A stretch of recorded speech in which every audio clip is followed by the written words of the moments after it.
विधानसभा में दूसरा दिन था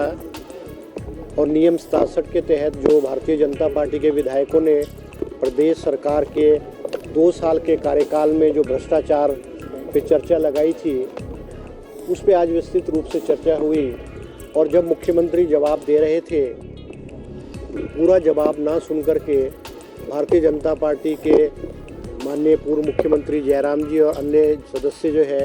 सदन से जो है वो वॉकआउट करके बाहर चले गए। वैसे तो कल से लेकर भी जो इनके आरोप थे और जिस प्रकार की ये चर्चा कर रहे थे, जो तथ्यहीन, जो तथ्य के विपरीत ऐसे चर्चा कर रहे थे और आधे अधूरे मन से जो है चर्चा कर रहे थे। कल भी आपने देखा कि नियम 67 के तहत एक औपचारिकता के रूप में इन्होंने विधानसभा सचिवालय को नियम 67 का प्रस्ताव दिया। मैं मुख्यमंत्री जी को बधाई दूंगा कि उन्होंने इस प्रस्ताव को, स्थगन प्रस्ताव को स्वीकार किया और विपक्ष को चुनौती दी और कहा कि आप विस्तृत रूप से सदन के अंदर चर्चा करें, जो भी आरोप या तो आपके पास तथ्य है वो सदन के समक्ष पेश करें। बहुत सारे भारतीय जनता पार्टी के विधायकों ने विस्तृत रूप से चर्चा की, मगर कोई उनके जो आरोप है, उनके जो बातें थी, उसमें जो है कोई दम नहीं था। मुख्यमंत्री जी ने जब उनका चिट्ठा खोलना शुरू किया, क्योंकि बहुत सारे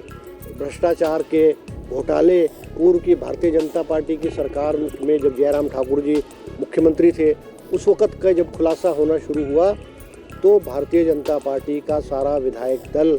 सदन छोड़ करके बाहर चला गया। मैंने उसका प्रस्ताव भी, निंदा प्रस्ताव हमने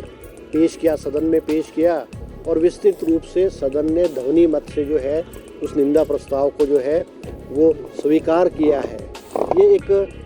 हिमाचल प्रदेश के विधानसभा के इतिहास में पहली बार हुआ है कि किसी भी चुनी हुई सरकार ने उनके खिलाफ विपक्ष के विधायकों को सदन में चर्चा करने का जो है मौका दिया है। और मुख्यमंत्री जी ने ये मौका इसलिए दिया क्योंकि उन्होंने ईमानदारी से, पारदर्शिता से और एक फेयर मैनर में जो है पिछले 2 सालों से जो है हिमाचल प्रदेश की जनता और हिमाचल प्रदेश की सरकार को जो है चलाया है। अगर हमारी सरकार को ऐसा लगता हमारी सरकार में कोई घोटाला हुआ होता या भ्रष्टाचार के आरोप होते या किसी मंत्री या किसी उसमें होते, ऐसा कुछ भी नहीं था। अगर ऐसा होता तो हम कभी भी विपक्ष को जो है नियम 67 के तहत अलाउ नहीं करते हैं। मैंने जैसे आज खुद कहा, निंदा प्रस्ताव में कहा कि हिमाचल प्रदेश के इतिहास में सबसे बड़ा जो भ्रष्टाचार और सबसे बड़ा जो घोटाला और जिस प्रकार से हिमाचल की राजनीति पे दाग लगाने की कोशिश की गई है, हिमाचल प्रदेश देवी देवताओं का प्रदेश है। और जिस प्रकार से राज्यसभा के चुनाव में चुने हुए कांग्रेस के विधायकों को पैसे के माध्यम से खरीदा गया, वोट हासिल किए गए और उसके उपरांत सरकार को गिराने के प्रयास किए गए, जिसका हमारी सरकार और मुख्यमंत्री ने मुंह तोड़ जवाब दिया है।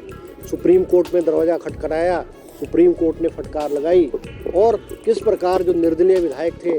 जो चुने हुए विधायक जनता ने चुन करके सदन में भेजे थे, वो अपने त्यागपत्र को एक्सेप्ट कराने के लिए विधानसभा परिसर में धरने पर बैठे। हिंदुस्तान के इतिहास में ये काला कारनामा हिमाचल प्रदेश की विधानसभा में पहली बार हुआ है। क्यों हुआ है, कैसे हुआ है, ये हिमाचल प्रदेश की जनता जानती है। जब ये विधायक,